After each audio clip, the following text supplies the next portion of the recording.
Here's the thing. Honestly, I have made a giant leap from being that guy that's constantly like aggravated. I am still aggravated by some things, I'm not gonna lie. But at this point, honestly, I'm just gonna enjoy other games until I can play Star Citizen or until there's something for me in Star Citizen, right?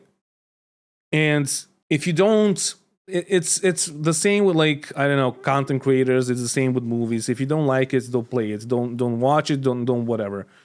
So I want to see more from Star Citizen. I want to see. You mentioned, what did you say? Like, they're hyping box missions. They're not hyping box missions. They're hyping a completely different thing. Like, Elliot is here. I guess he's still here.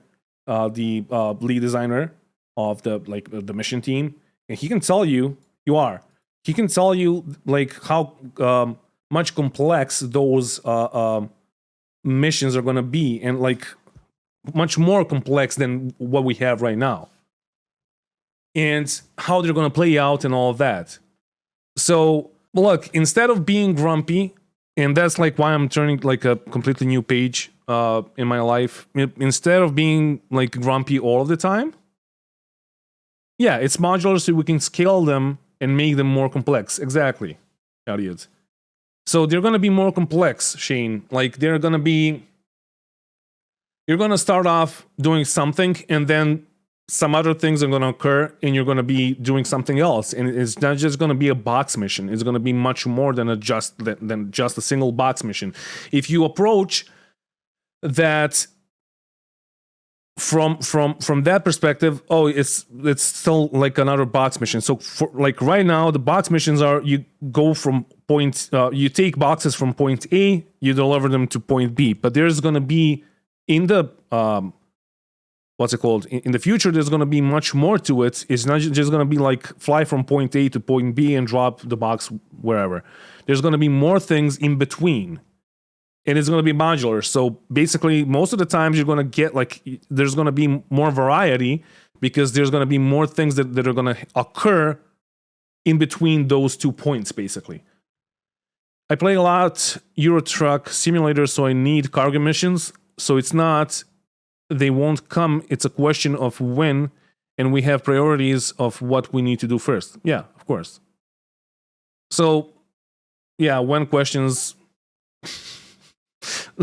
like yesterday I asked you when, Elliot, but like I know that you can't answer that because you got other teams that are going to tell you, well, we are not ready for, like, we don't have the tech for that, which is like, okay. So what I'm saying is, like, honestly, at this point, and I'm pretty sure that, like, well, Elliot is probably not going to confirm it. I don't want to like put you in a bad spot here, but it's gonna take a while until we get Star Citizen, until CAG gets the game up to the level that most of us want it to be in. So yes, a lot of time has passed, and it's gonna be even more time. I'm not thinking maybe like in 20 years. No, I'm thinking like in 3, 4, 5 years, we might get, like, during that time, we will get the game, or Elliot and the teams are going to get the game to a higher level. And it's not just going to be beautiful, it's going to be a really good game to play. That's what I'm saying. So, even those box missions, great spin on a box mission, but it's a box mission. Why can't you change the box to something else? Is it a problem that it's a box?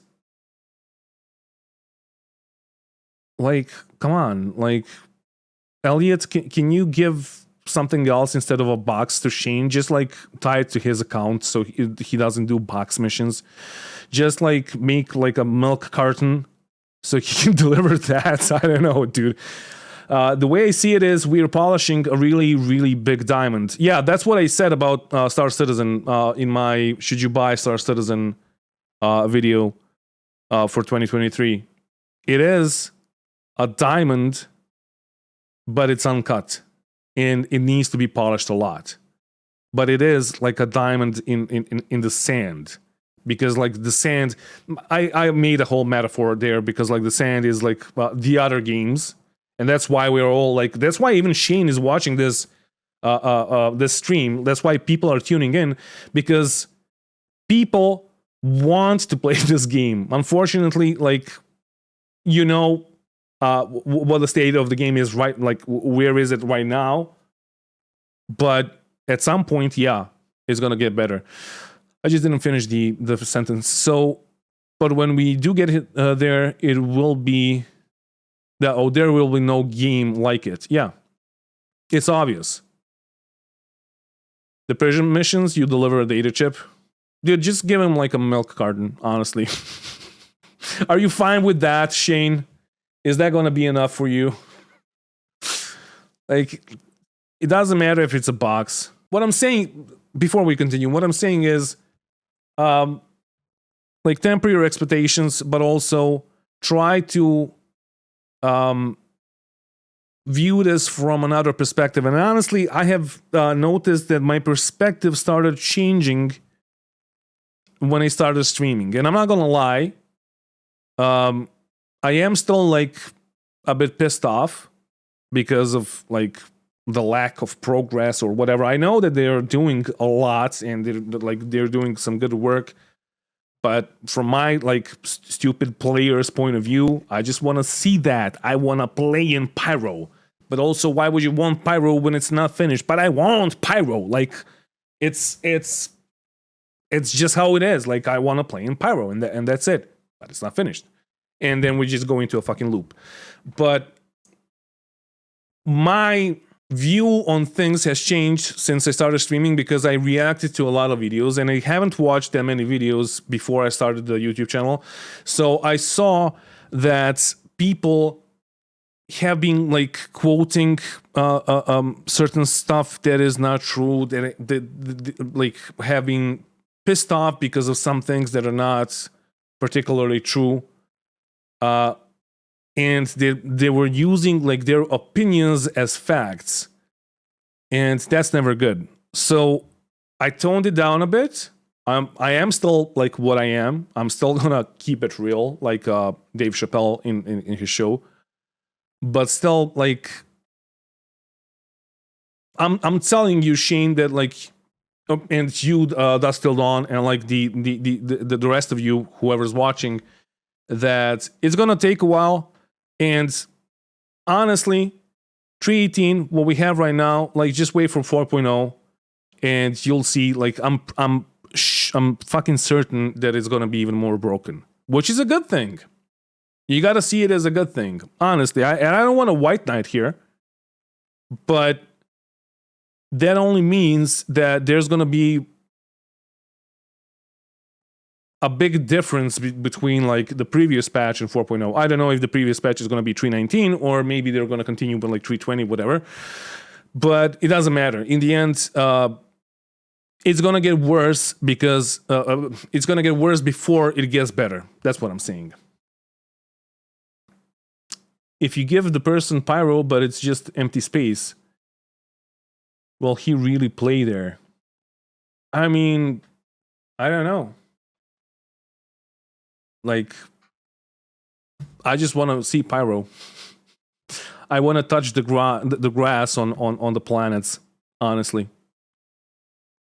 But yeah.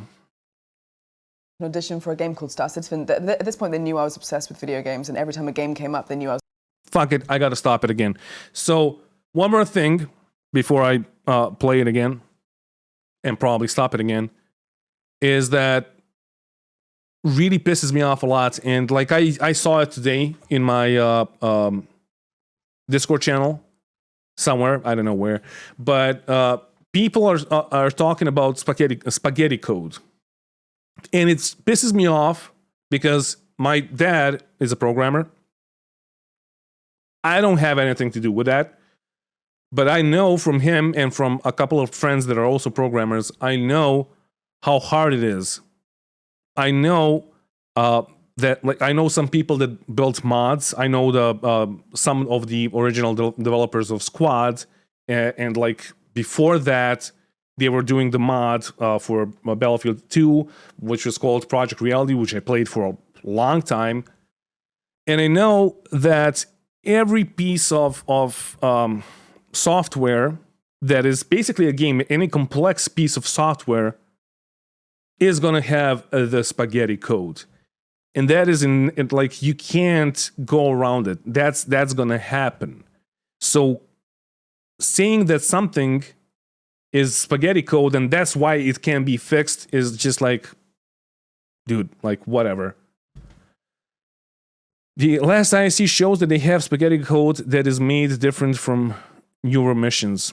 Look, if you ever modded a game, you would know that, like, if you changed a text somewhere or a prompt somewhere, it would completely like break the skybox.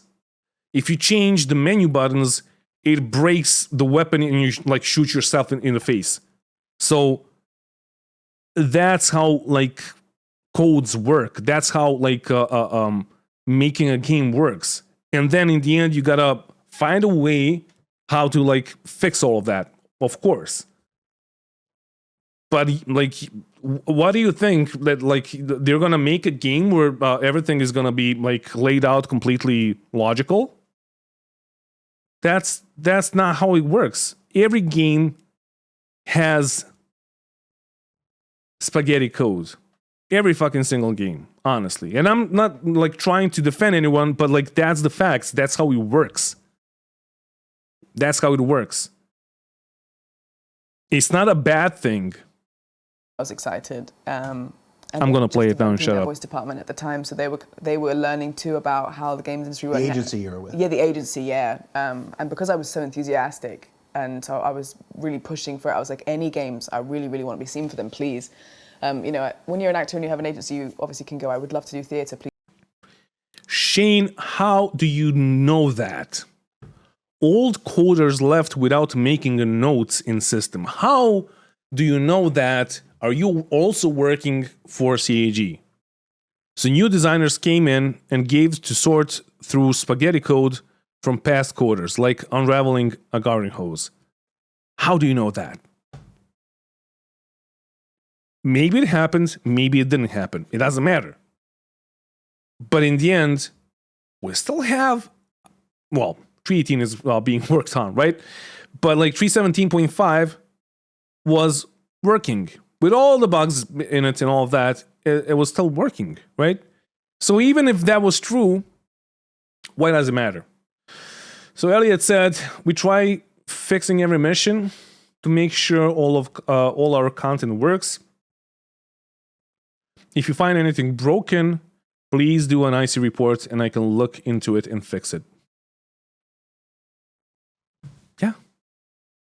Thank you, Elliot. Please push me for theatre, or please push me here. For me, I was like, please push the games because I'm really passionate about it. I know how they work because I've played them since I was a kid. You know, I've played video games every day since I was 13, so I know how like, games one more thing should sound.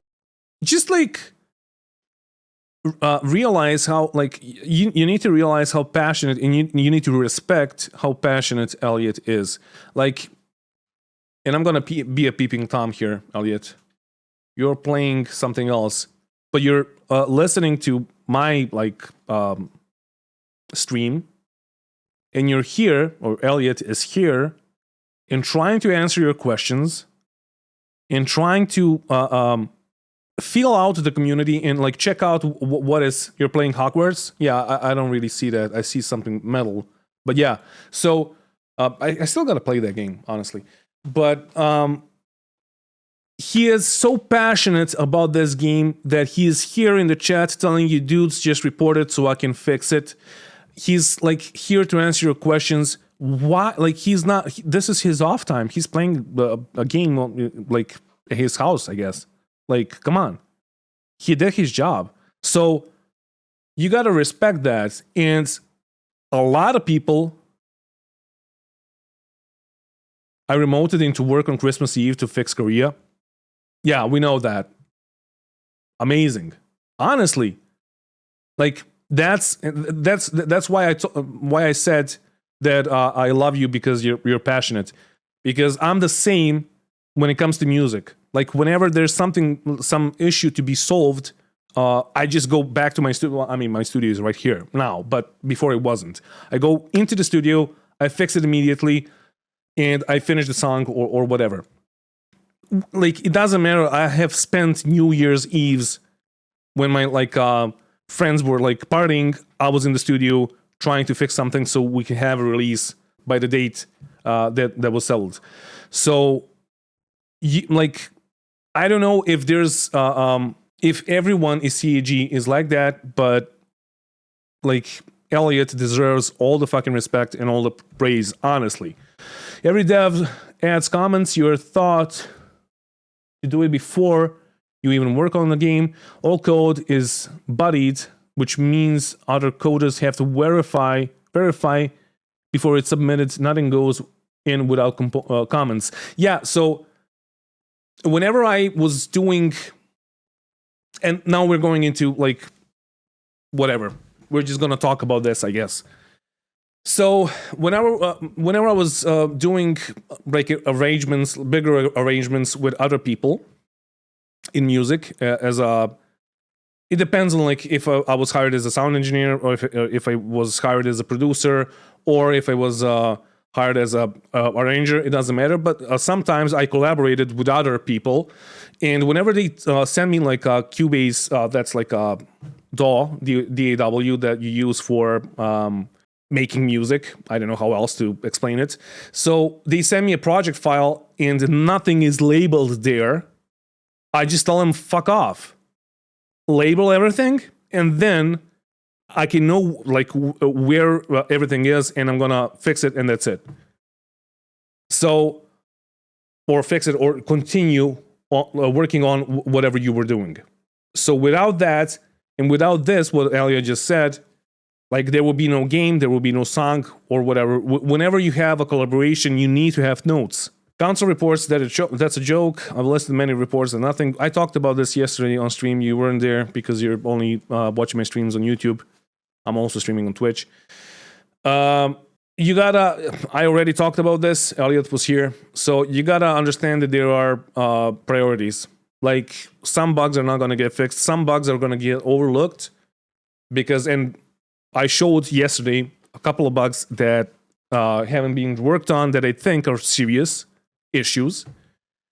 But yeah, those were not priorities. For example, we had the whiskey glass bug that could crash the servers a couple of patches ago. And I did a video on that, covering that like a few days prior to IAE, so I can boost the views, so I can make CAG fix that, because IAE is happening.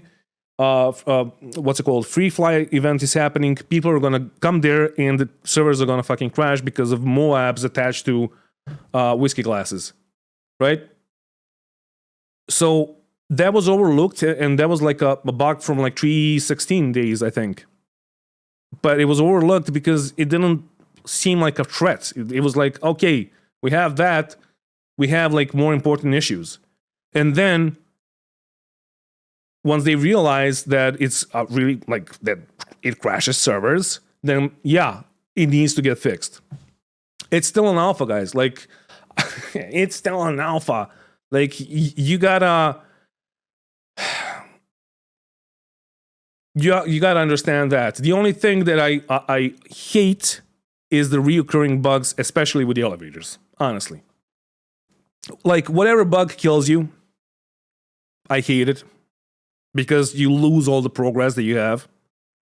And then you have the elevators. Okay, the Clink 4200. The game is gonna work in a couple of days. Just give him time. There was a new patch that got released. And it was a really bad launch. And they apologized, and they're working on it. And you will be able to log into the game. Probably next week, it should be running. But for some of the players, it doesn't work. For some of the players, it does work. So yeah. Finally, honestly, I can't stress Jared's intro. It's demoralizing when you put all the energy into something and it doesn't go as planned. It hits you all hard. Yeah. It's completely understandable. I can imagine, honestly. Like, I can tell you from my perspective, in 2020, I have released, because I was supposed to work on a few movies and a few albums for other people as a producer, and then everything just died because of like COVID and all of that. And the music scene in Serbia was bad before, and the music industry is dead basically now, especially when it comes to like anything that is the alternative to the mainstream, and the mainstream is fucking we call it turbo folk, which is basically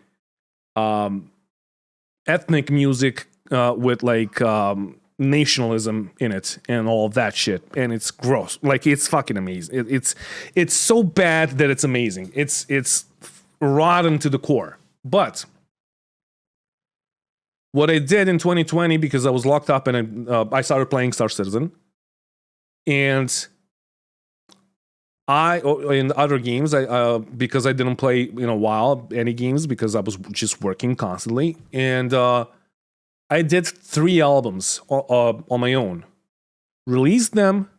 Some people were really excited about some of them, but in the end, I didn't get the feedback that I got, and that also hits hard. So when you have like a raging community for a patch that you released and it didn't work out, I can imagine how bad it is.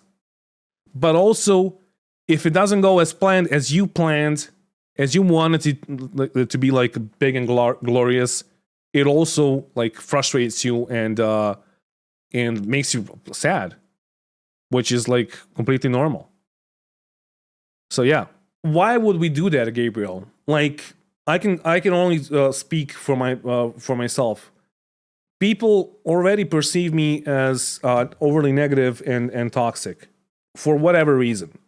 Like, whenever I wasn't happy with a certain thing, I gave a solution and I said, it's okay, I know they're working, blah, blah, blah, but this needs to change, or this is not good. And that's it. And that's only my opinion. Like, that's just a single opinion from a guy that has a YouTube channel. You can also have a YouTube channel and have your own opinion.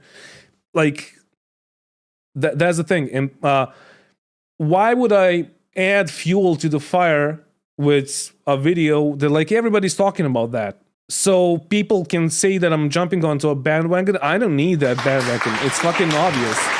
That fucking scared me, if you know. Honestly. It's obvious. There's like no point in like, see, like Elliot is here. Why would I add fuel to the fire that like broke his heart and the hearts of all the devs that were working on 318, right? This shit happens, and you gotta understand that this shit happens. 318, whatever happened with 318 when it got like and I can't know what happened. I can only speculate, so I'm not even gonna do that. But what happens?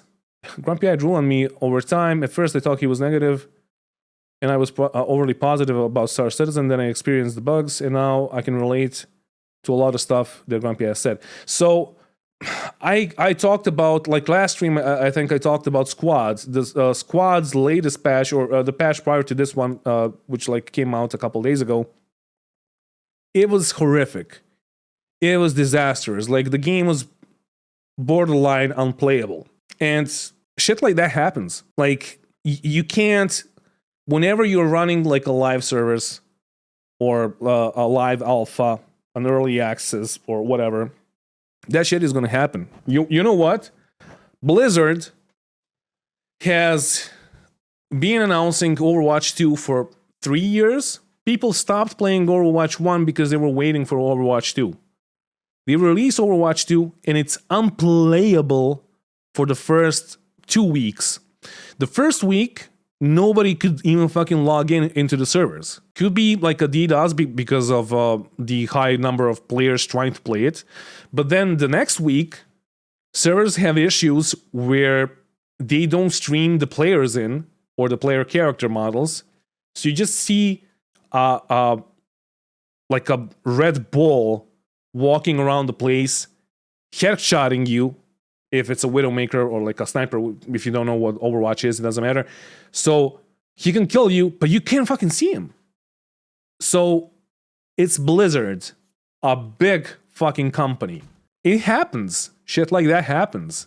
You gotta deal with it, honestly. I don't like that it happened because I wanted to play 318. I wanted to live on my reclaimer and just like do salvage, make some money, have some fun, stream it, and all of that. But stuff like this happens.